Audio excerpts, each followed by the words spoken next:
Well, good evening and welcome to the Arbor Hills Nature Preserve in Plano, Texas.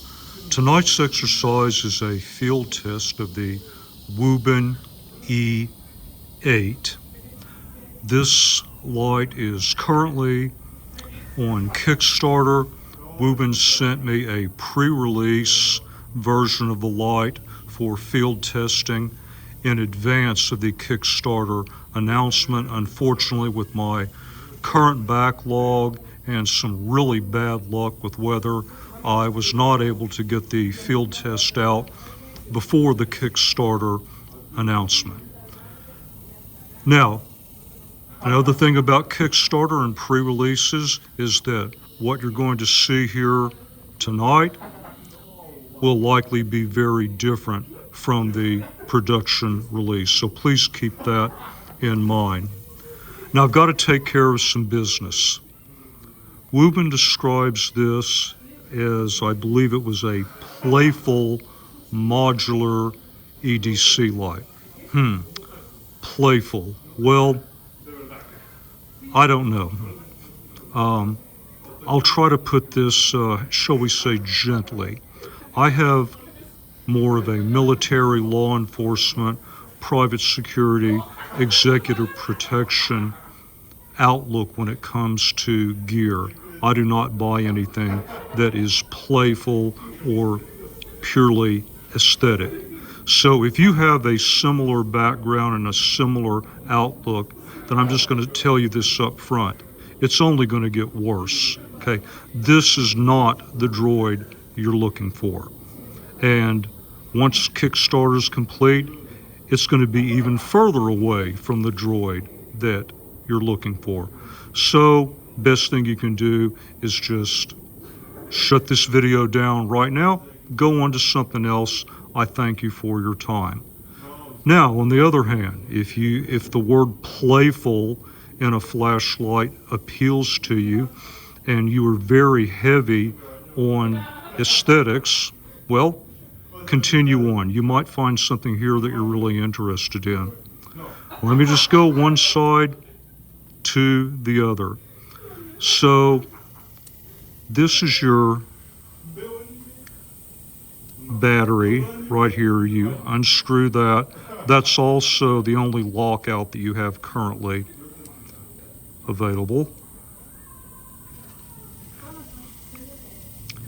This is the switch that controls the light, and you'll notice that there's the capacity to screw in accessories. One, which is, I think, rather practical, will be an extension loop. And so once you put the extension loop on, you will be able to use a carabiner or a lanyard or other means to attach this to your pack, belt, perhaps with a long enough cord you could wear it around your neck. I think I saw a picture of that on the Kickstarter campaign. And although this is a turnoff for me, I will go through it. Supposedly there are going to be a variety of fidget spinners that you can screw in. So if you like fidget spinners, keep going. For me personally, the only thing they're good for is targets from my shotgun.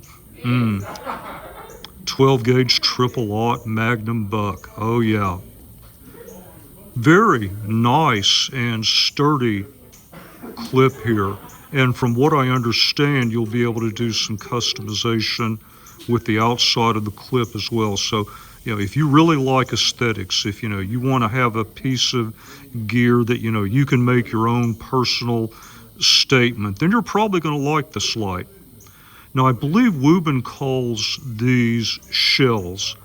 I'm probably going to call them panels. From what I understand, they can be 3D printed. You can, of course, get different colors, but if you don't like anything that Wuben eventually has online, supposedly these can be 3D printed. Now, at the outset or the initialization of Kickstarter up to the first funding goal, these are non-functional. There's no light under here. My understanding is, and I believe that there is a picture on the Kickstarter page now, since they've met that first funding level, there will be LED lights under here. That's just what I gather from looking at that picture and description. That would be interesting, especially if you could get blinking with that. You know, you could put a red or a blue one here and have a flashing red beacon, for example.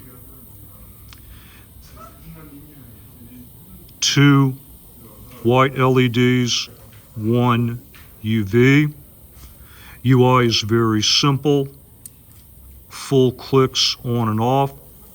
Half clicks to cycle from low, medium, high, and then into UV. I actually hope that's something that they address further down the road, and that is the ability to get directly into UV as opposed to cycle through the whites. Okay, that's just a very simplistic overview. Most people come to this channel because they want to see beam shots and they want to see field performance. Well, let's get out there and get to it. And first practical test of the evening, close quarters search. You've seen this before. The scenario is that your kids were out here playing earlier, dropped something, now you have to come search for it. This is the low output level, and I'd say inside of 7-8 yards. This is not bad at all. There is one up into medium. Up close it's a bit of overkill, but definitely extends you out to maybe even 10-15 yards, particularly if what you are looking for is highly reflective. For general path following, low is probably only going to be useful for absolutely right in front of you, and when you're in, say, emergency battery mode, to get a good compromise between downrange, peripheral, and really being able to see important things like areas right there where I could trip and, you know, maybe even break an ankle. Seeing what the general slope of the terrain is, getting some modest downrange. Medium is probably the real balance here, and that's what I'd recommend staying in until you get into a battery critical situation. And if you're just following the concrete path like this, medium is totally getting the job done.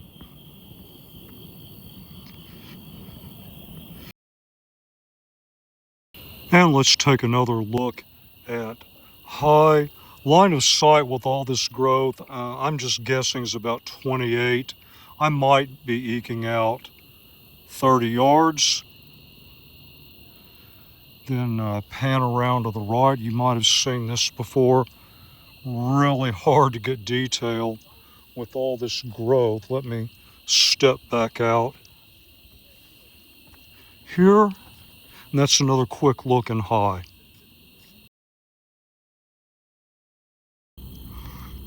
And this is a high burn down test.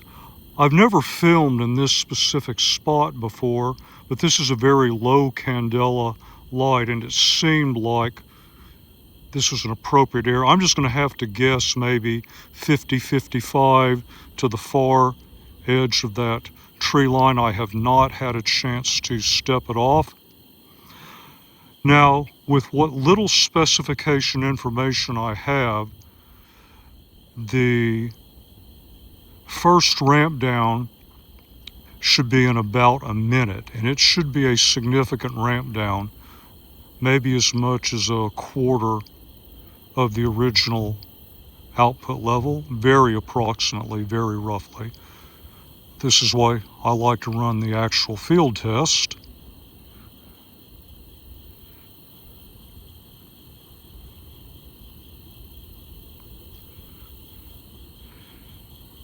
And we're over a minute. We've lost something for sure. I can definitely feel some heat build up in the head area of the light. but the ramping here is clearly gradual. It's not a hard step down.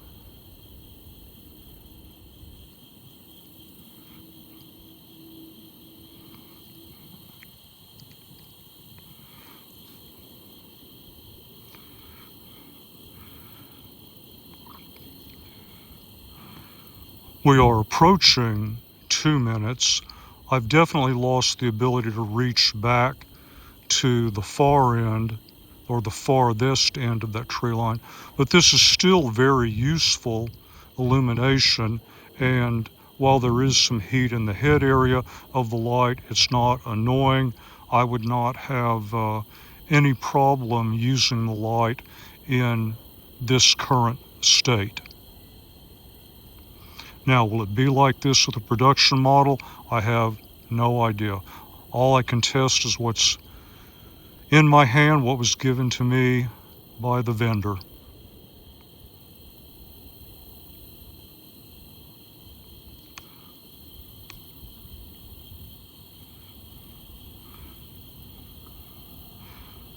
Well, why not? Let's let it run up to 3 or so. Definitely looks like this is a steady state though, and I would say for just doing basic detection inside 50 yards, perfectly usable.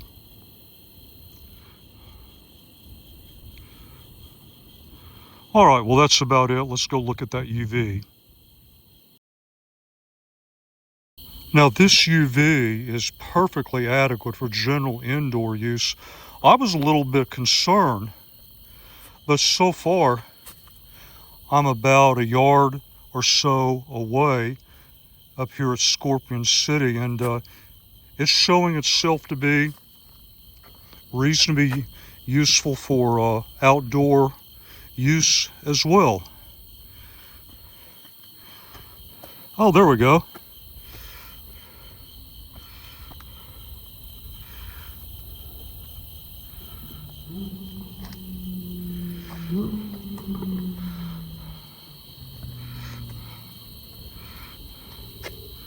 And I can see 4 to 5 yards downrange for making detections with this pretty easy. So I've got to admit, for such a small package, I'm pretty impressed. All right, let's wrap this up, starting in low, medium,